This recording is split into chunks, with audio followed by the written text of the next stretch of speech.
I'm Ruth Molman from the Farmington Hills Historic District Commission, visiting another of our little treasures in our historic districts.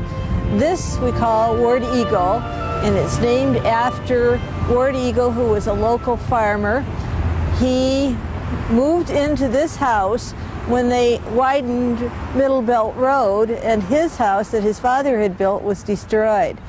Actually, there were two houses there, one by the original owner of the land, Samuel Bryant, who owned acreage on both sides of Farmington Road and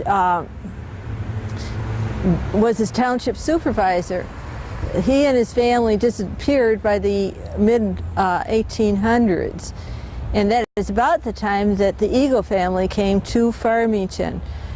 They were original settlers of Oakland County. Samuel Bryant, Solomon Bryant lived in West Bloomfield, and his grandson Ward Eagle came with his father when he came to Farmington, and he was born here in Farmington. He lived his whole life here, but he did some wonderful things for Farmington. Participated in township government. He was on the township board for many years, and then he became, for a brief time, township supervisor. He also was on the local school board, and when they wound up not having enough classrooms in the little one-room schools, when there was an influx of children in the 1920s, for a little while they went to school in Ward Eagle's barn, which stood on the place where the Ward Eagle School is today. And he sold off his land, which was across the street from his main farm, where the Eagle School stands today, and is named after him. He is well known in the community, and that is the reason that although this building was built in 1841 by a Mr. Trick, who was a blacksmith, it is named after Ward Eagle in order to honor him. This particular complex, the Greek Revival House and the stone blacksmith shop, were built by a man named Trick in 1841. It was taken an acre out of Samuel Bryant's land, who was also an early supervisor, as I had mentioned, and a blacksmith shop was like the local gas station where they could shoe the horses and fix things for the community. But they didn't just do the horses and the farm implements. If a lady's pot had a hole in it, they could fix the pot for her here. And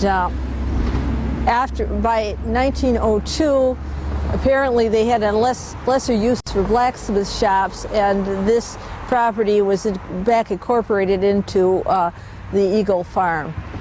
And we're proud to have somebody like Ward Eagle, and we're very pleased at this third recycling of the farmland into what we need here in Farmington is office buildings, and it's recycled into office buildings. And yet we've been able to recycle the house into a studio for a photographer, and the building that was a blacksmith shop into a storage area for a large management company. So we have been very lucky in Farmington Hills to maintain our little bit of our heritage and remember it, and also to be able to use the properties for our 20th and 21st century usage. I'm here with Brian Bass, who is in charge of maintaining the buildings for the developer who has recycled these historic buildings for the third time. First it was a blacksmith shop, 1841, which was, as we explained, cut out of a larger farm, Mr. Bryant's farm, and this 1 acre plot where he had his blacksmith shop, and the blacksmith, of course, was like the village gas station. And not only did they shoe the horses, they did all sorts of other things for the households. Now the building, as we look at this, it's made of stone, field stone, And that probably was taken from the land. Of course, this is glacier cut land, and there would have been lots and lots of stones. A lot of the farmers just made a great big pile of this, and then they used it again for whatever purpose they could. Now, you're going to show us the inside and some of the features of a 1841 building. Absolutely. Let's go take a look. Okay.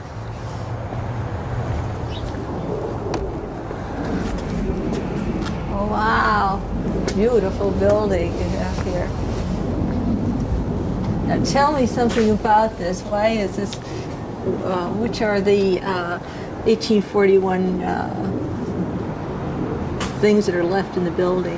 What do we have here? The construction is very, very Unique. unusual. Exactly. Yes. One of the first things that we found when we took over the building was we had a cement slab in the center, but dirt on both sides. And in order to convert it into the storage that you see here, we needed to put the slab in. And when Mr. Finsilver was actually digging up to lay the concrete, we were able to find that horseshoe that is up on that post over there.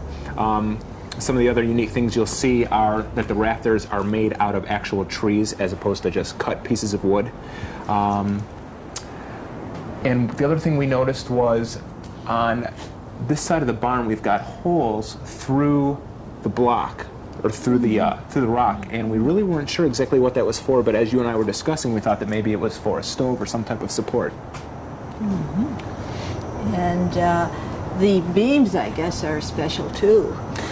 Yeah, I'm not exactly sure what kind of wood it is, but you can see how much time it probably took for them to actually carve it into that shape to make it, fit the barn and to be able to support the raft. That's those hand-hewn beams, and you can see the X marks on them. Mm-hmm. Yeah. Now there's the windows weren't windows. You added the windows, you told me. The windows were added. You can obviously see by the stone that it was cut out for that, years and years ago, but when we purchased the building, we added the windows ourselves. Wouldn't you think they had shutters on there and it was just open? They may have been shutters, or it may have just been encased in wood to, to keep animals from coming in, etc. Mm-hmm. And it's really wonderful, the third recycling here, and you use it for your storage. Exactly. And No, it serves us well.